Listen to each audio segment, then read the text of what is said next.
scholar of Mahatma Gandhi himself, Professor Gandhi, who will enlighten us as well, how that non-violent approach of Mahatma Gandhi, how that led to democratization in India. Thank you very much. Before I answer your question, may I say that as a journalist that I've been for 50, 60 years, as an observer of the world, as a professor, as a historian, my conclusion today about today's world is that if there is one country in today's world that can give a lead to the world in preserving democracy, it is Canada. So allow me to say that. There are many countries with diversity. India is one, United States is one, so many others, Canada is one. But Canada has diversity plus a commitment to equal rights for all, plus a commitment to liberty. So diversity plus equality plus liberty. What a phenomenal combination Canada has, at least in theory, and so often also in practice. So I wanted to first give my observation, my assessment as a student of the world on how Gandhi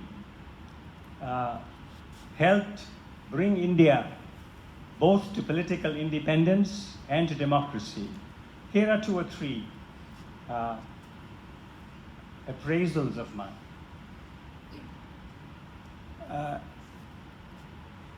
He had three broad principles that he taught so many Indians. They were not always obeyed, but there was something like this. This is my paraphrasing of Gandhi's approach. One was hate not. The other was fear not. And the third was see, recognize the unseeable, the forgotten, the weakest. Hate not, fear not, and do not be blind to the weak and the vulnerable. Now, one example of how India entered liberty and its early years as a free nation was the nature of the first Indian cabinet. Jawaharlal Nehru was the Prime Minister.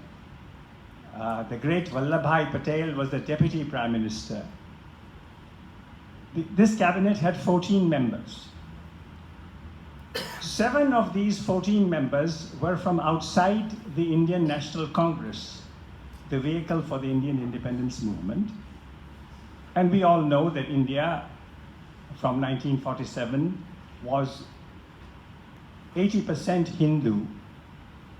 But this cabinet of 14 had 2 Muslims, it had 2 Christians, it had 1 Zoroastrian, it had 2 leaders of the former untouchables, as they were called, the great Bhimrao Ambedkar and Babu Jagjeevan Ram. Sadly, it had only 1 woman, but there was at least 1 woman, a Christian woman, Rajkumari Amrit Kaur. So the attempt was made at this foundation of our independence, thanks to Gandhi and his great colleagues, to show diversity even at the highest levels of the Indian government. And the next measure of Gandhi's approach, and you might say Gandhi's accomplishment, was also the incredible constitution that was created. And the architect of that constitution was Dr. Babasaheb Bhimrao Ambedkar, the leader of the Dalits. So the leader of a community that for a couple of thousand or more years had been ostracized and persecuted and ill-treated in an absolutely indescribable manner, the leader of that community is requested by the Indian leadership to preside over the creation of the Indian Constitution. And he did. He was a great lawyer. He came to the United States also to study. And he led the debates in Parliament, in the Constituent Assembly, that led to the creation of the Indian Constitution, which guaranteed that India was a land for all who live in it. It was not going to be a land only for the Hindus, although the Hindus were the majority. It was going to be a land for everybody, and equal rights, equality, were entrenched into the Indian Constitution.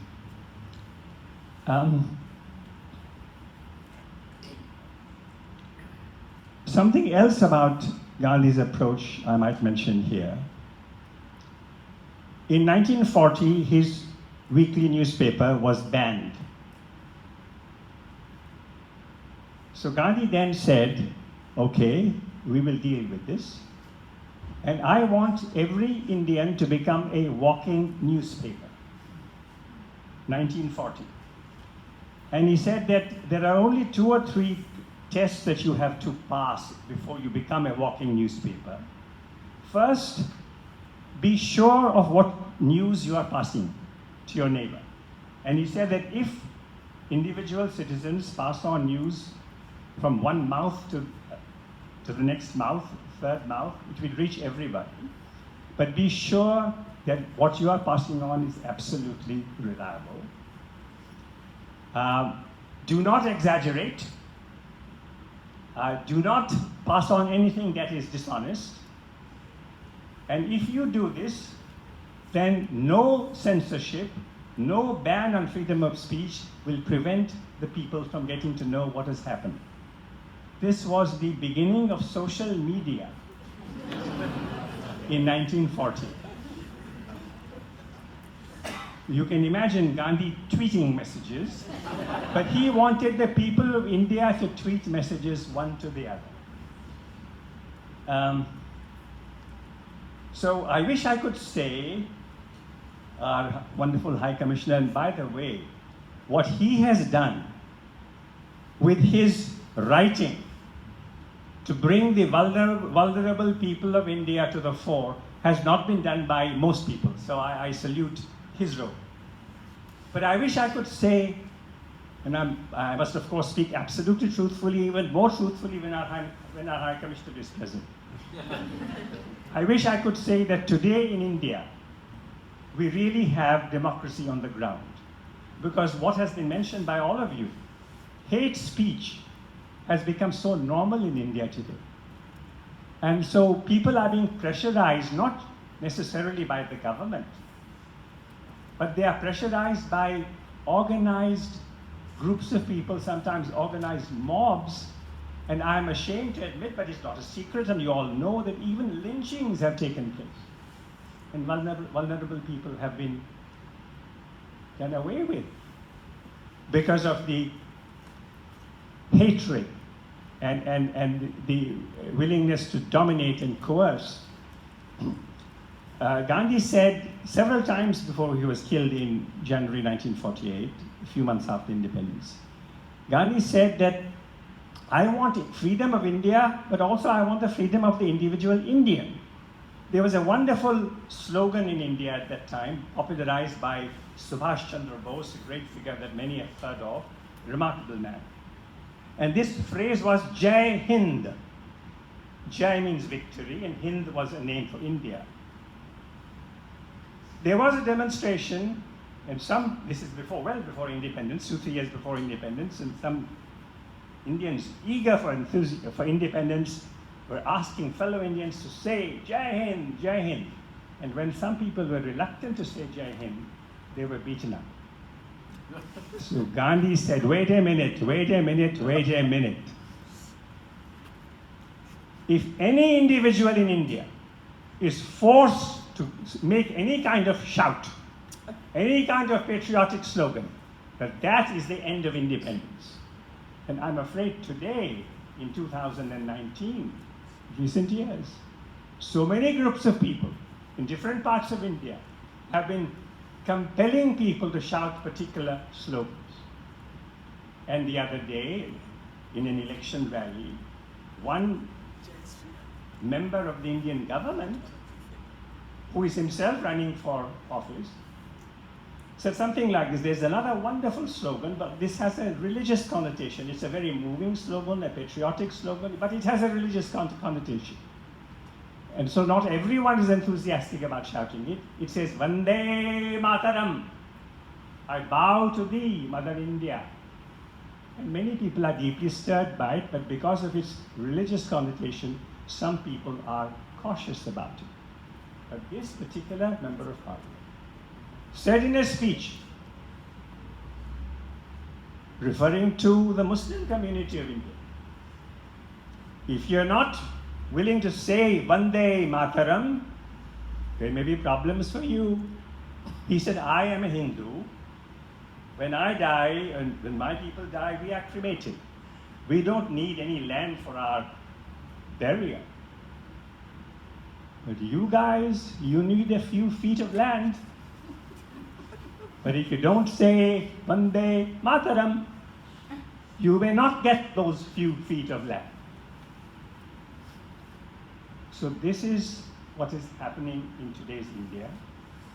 So, as you rightly say, I am not a leader of any kind of movement, but I am a student of this movement, and of course I believe in fear not, hate not, and see the invisible and the marginalized. So it is part of my duty also to speak out as and when I can. Thank you, sir.